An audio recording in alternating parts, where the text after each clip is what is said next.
இது மட்டும் எனக்கு முன்னாடியே தெரிஞ்சிருந்தா இந்த பேங்கிள்ஸ்லாம் நான் வேஸ்ட் பண்ணியிருக்க மாட்டேன். அப்படி என்னன்னா இந்த கிளாஸ் பேங்கிள்ஸ்லாம் நிறைய பேர்கிட்ட வந்து இருக்கும். பட் வந்து அந்த கலர்ஸ் டிசைன்ஸ் நிறைய பேருக்கு அது பிடிக்காது. எனக்கே இந்த கலர் ஏன்டா வாங்கணும் அப்படின்ற மாதிரி இருந்துச்சு. இதை பண்ணதுக்கு அப்புறம் ஏன் கம்மியா வாங்கணும் அப்படின்ற மாதிரி தோண வச்சிருச்சு. ஃபர்ஸ்ட் இந்த பேங்கிள் இருக்கிற பெயிண்ட்லாம் ரிமூவ் பண்றதுக்கு தண்ணி நல்லா பாயில் பண்ணிக்கணும். அதுல வந்து சோப் வாட்டரோ சோப்போ சம்திங் ஏதாவது ஒன்று ஆட் பண்ணி நல்லா 20 மினிட்ஸ் வந்து விட்டுறணும். நெக்ஸ்ட் வந்து ஏதாச்சும் ஒரு சாஃப்டான ப்ரஷ் வேஸ்ட் ப்ரஷ் யூஸ் பண்ணி அது மேல இருக்கிற பெயிண்ட்லாம் ரிமூவ் பண்ணா லைட்டா ஸ்கிராச் பண்ணாலே எல்லாமே வெளியே வந்துடும். பெயிண்ட்லாம் ரிமூவ் பண்ணும்போது ஒரு மாதிரி சாஃப்டா சாட்டிஸ்ஃபைடா ஃபீல் ஆகும். ஏன்னா அவ்வளோ எஃபோர்ட்லெஸ்ஸா இருந்துச்சு அந்த பெயிண்ட்லாம் ரிமூவ் பண்றதுக்கு. ஸோ எல்லாம் ரிமூவ் பண்ணதுக்கு அப்புறம் நல்லா இன்னொரு டைம் வாஷ் பண்ணிட்டு அது மேல வந்து பெயிண்ட் பண்ண ஸ்டார்ட் பண்றேன். பெயிண்ட் பண்றதுக்கு எந்த கண்டிஷனும் கிடையாது. பேஸ்டல் ஷேட்ஸ் மட்டும் யூஸ் பண்ணீங்கன்னா அழகான இந்த மாதிரி ஒரு ஜெல்லி பேங்கிள்ஸ் வந்து மேக் பண்ணிடலாம். ஸோ இந்த பேங்கிள்ஸுக்கு 10க்கு எவ்வளோ கொடுப்பீங்கிறத மறக்காம கமெண்ட்ல சொல்லிட்டு போங்க. அண்ட் வீடியோஸ் ஃப்ரெண்ட்ஸ் மறக்காம சப்ஸ்கிரைப் பண்ணிக்கோங்க. பாய். இந்த ஒரு ஷீட்டை யூஸ் பண்ணி இப்படி இல்லாம பண்ணலான்ற மாதிரி தான் தோணுச்சு. அது என்னன்னா இந்த டிரான்ஸ்பரண்ட் ஷீட் வந்து நான் ரீசெண்ட் டேஸ்ல வாங்கியிருந்தேன்.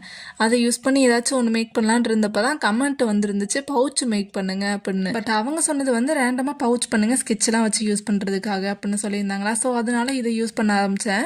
இந்த டிரான்ஸ்பரண்ட் ஷீட் வந்து ஃபர்ஸ்ட் வாங்கிக்கோங்க. இது 5 rupees வரும். நெக்ஸ்ட் வந்து இதை ஹாஃப் ஃபோல்ட் பண்ணணும். டாப்ல 5 cm விட்டதுக்கு அப்புறம் அதையுமே ஃபோல்ட் பண்ணிட்டு கொஞ்சம் சைட்ல எல்லாம் கட் பண்ணி விட்டுக்கலாம். ஸோ இதோட 2 சைட்லயுமே சில டிப் ஸ்டிக் பண்ணதுக்கு அப்புறம் அந்த டிசைனர் பேப்பர் வந்து உங்க இஷ்டம் தான். அது எது வேணா ஸ்டிக் பண்ணிக்கலாம். இப்போ இதை வந்து ஓப்பன் பண்ணி க்ளோஸ் பண்ணோம்ல, அதுக்கு வந்து நான் டபுள் சைட் டேப் யூஸ் பண்ணிக்கிறேன். இதை இன்னுமே டெக்கர் பண்ணணும் அப்படின்னு நினைச்சீங்கன்னா ரேண்டமா ஸ்டிக்கர்ஸ் வந்து ஸ்டிக் பண்ணிக்கோங்க. அது இன்னுமே கியூட்டா இருக்கும். ஸோ இந்த டிரான்ஸ்பரண்ட் பவுச் உங்களுக்கு பிடிச்சிருச்சுன்னா மறக்காம சப்ஸ்கிரைப் பண்ணிக்கோங்க. பாய்.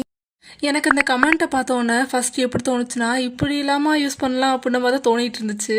ஸோ அது என்னன்னா அந்த ஸ்டார் பிரேஸ்லெட் வந்து பேப்பர்லேயே மேக் பண்ணுவாங்கல்ல, அதுதான் மேக் பண்ண போகிறோம். சரி ஓகே அப்படி மேக் பண்ணிடலாம் அப்படின்னு நினச்சிட்டு இருக்கும்போது ஒரு கலரில் மேக் பண்ணிடலாம் அப்படின்னு தோணிட்டு இருந்துச்சு.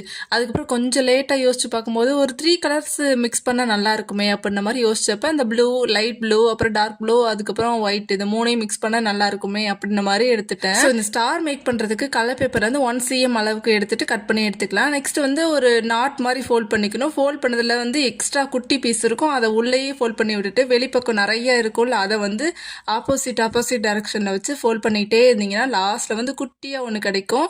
அதை வந்து ஒரு லாஸ்ட் இதுல வந்து ஃபோல்ட் பண்ணி விட்டுடும். ஸ்டிக் பண்ணக்கூடாது. நெக்ஸ்ட் இது எல்லாத்தையுமே த்ரெட்ல கோர்த்துக்கலாம். கோர்த்ததுக்கு அப்புறம் இப்போ நான் நாட் போடுறேன்னு இந்த மாதிரி நாட் போட்டுக்கோங்க. அப்பதான் அட்ஜஸ்டபிளா இருக்கும். இப்போ இதோட லாஸ்ட்ல வந்து இந்த ஒயிட் பீட்ஸை கோர்த்துட்டு நாட் போட்டுக்கோங்க.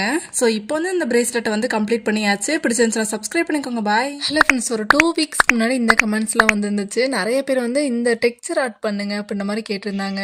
பட் ஒரு சீசன்ல வந்து நம்ம டெக்ஸ்சர் ஆர்ட் தான் அதிகமாக பண்ணுவோம். ஆனா இப்போ வந்து சுத்தமா ஒரு டெக்ஸ்சர் ஆர்ட்ன்ற ஒரு இதே போறது இல்லை அந்த கான்செப்ட்கே. அதனால இன்னைக்கு கமெண்ட்ல கேட்ட மாதிரி டெக்ஸ்சர் ஆர்ட் தான் பண்ண போறோம். பட் டெக்ஸ்சர் ஆர்ட் வந்து பேப்பர்ல தான் நம்ம பண்ண போறோம். ஃபர்ஸ்ட் வந்து ஒரு பவுல்ல பேப்பர் வந்து நல்லா வாட்டரில் சோக் பண்ணி எடுத்துட்டு அது நல்லா 5 minutes ஊற வச்சுட்டு அது வந்து மிக்சரில் போட்டு பிளெண்ட் பண்ணி எடுத்துக்கோங்க. நெக்ஸ்ட் வந்து அதில் கலர்லாம் மிக்ஸ் பண்ணி க்ளூ மிக்ஸ் பண்ணி இந்த மாதிரி வேணுன்ற இடத்துல வந்து கோட்டிங் கொடுத்துக்கோங்க. கொடுத்ததுக்கப்புறம் அதை நல்லா ட்ரை பண்ணிட்டு இன்னர் கோட்டிங் கொடுத்துட்டா இந்த மாதிரி ஒரு டெக்ஸ்சர் ஆர்ட் வந்து மேக் பண்ணியாச்சு. ஸோ இது உங்களுக்கு பிடிச்சிருந்துச்சுன்னா மறக்காம சப்ஸ்கிரைப் பண்ணிக்கோங்க. பாய். இந்த மாதிரிலாம் பண்ணலாம் அப்படின்ற மாதிரி எனக்கு தெரிஞ்சிருந்துச்சுன்னா நான் முன்னாடியே இந்த பேங்கிள்ஸ்லாம் வேஸ்ட் பண்ணாமல் வச்சிருப்பேன். ஸோ இன்னைக்கு என்ன பண்ண போறோம்னா கமெண்ட்ல வந்து பேங்கிள் யூஸ் பண்ணி ஹேர் கிளிப் பண்ணுங்க அப்படின்ற மாதிரி கேட்டிருந்தாங்களா.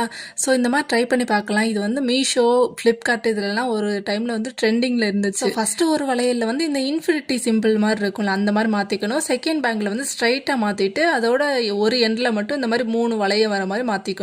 ஸோ இதுக்கெல்லாம் பெயிண்ட் பண்ணிட்டு ஒரு குட்டி கம்பியை வந்து வளைச்சிட்டு அதில் 3 பீட்ஸை வந்து ஹேங் பண்ணா இந்த மாதிரி ஒரு கொரியன் ஹேர் கிளிப் வந்து மேக் பண்ணியாச்சு. ஸோ இந்த ஹேர் கிளிப் உங்களுக்கு பிடிச்சிருந்துச்சுன்னா மறக்காம சப்ஸ்கிரைப் பண்ணிக்கோங்க. பாய்.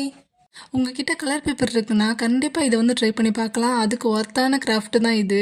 அப்படி என்ன மேக் பண்ண போறோம்னா ஃபர்ஸ்ட் வந்து கலர் பேப்பரை இந்த மாதிரி கட் பண்ணி எடுத்துக்கணும். ஒரு 0.7 cm வச்சிங்கன்னா கரெக்டாக இருக்கும். இந்த மாதிரி ஒரு கட் பண்ணி ஒரு 7-8 பீஸ் வந்து தனியாக எடுத்து வச்சுக்கோங்க. இப்போ வந்து இதில் ஸ்டார்ஸ் தான் மேக் பண்ண போகிறோம். 3D Stars. இது வந்து ஆல்ரெடி நிறைய டைம் பார்த்துருப்பீங்க நம்ம சேனலில்.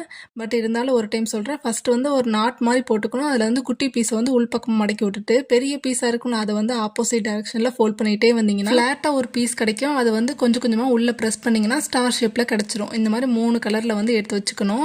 இப்போ வந்து இந்த ஃப்ரேம் மேக் பண்ணுறது ரொம்ப ரொம்ப ஈஸி. இது வந்து லாங் வீடியோவும் ஹேண்டில் நேமிக்கில் வந்து நான் டேக் பண்ணியிருக்கேன். மறக்காமல் செக் பண்ணி பார்த்துட்டு அதுக்கப்புறம் ட்ரை பண்ணுங்கள் இதை. ஸோ இப்போ வந்து மேக் பண்ணி வச்சிருக்கிற எல்லா ஸ்டார்ஸையுமே ஹார்ட் ஷேப்பில் வந்து ஸ்டிக் பண்ண ஸ்டார்ட் பண்ணுறேன். எல்லாத்தையுமே ஸ்டிக் பண்ணி முடிச்சதுக்கப்புறம் சின்னதாக ஒரு கோட் மாதிரி எழுதிக்கோங்க. ஸோ இது வந்து லாஸ்ட் மினிட் கிஃப்ட் ஐடியான்னு கூட சொல்லலாம். ஸோ வீடியோ பிடிச்சிருந்துச்சுன்னா மறக்காமல் சப்ஸ்கிரைப் பண்ணிக்கோங்க. பாய்.